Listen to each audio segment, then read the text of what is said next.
ខ្ញុំសានជ្រះថ្លាសូមវន្ទាការសាសនាព្រះពុទ្ធដោយចិត្តស្មោះស្ម័គ្រប្រពៃបំផុតសូមបានវិញមុតផុតដល់និព្វានខ្ញុំមានសោមនស្សពលរដ្ឋទាំងអស់ធ្វើបុណ្យដាក់ទានធ្វើកុដិ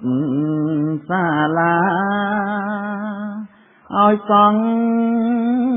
បានរៀនធ្វើផ្លូវសង់ស្ពានតាមពុទ្ធបណ្ដាំព្រះពុទ្ធសាសនាមានវត្តនីយការក្នុងវត្តនកម្មសច្ចដីចម្រើនលូតលាស់ប្រចាំ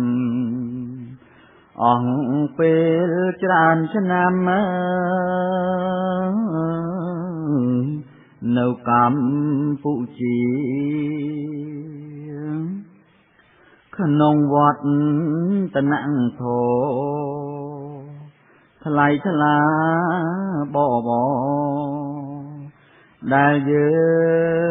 ងនាំគ្នារាប់អានសាសនារាជនឹងរាជាលោកមានសទ្ធា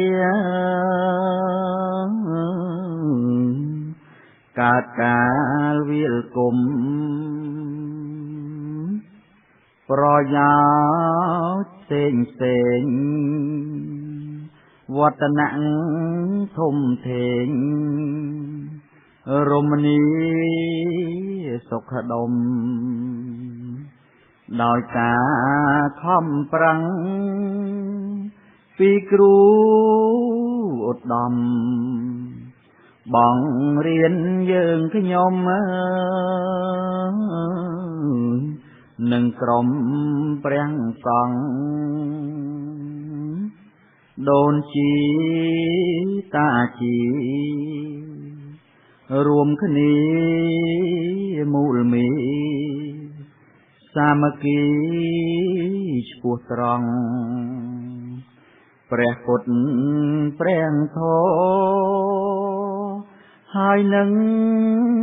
ព្រះសង្ឃដោយការចិត្តខ្យល់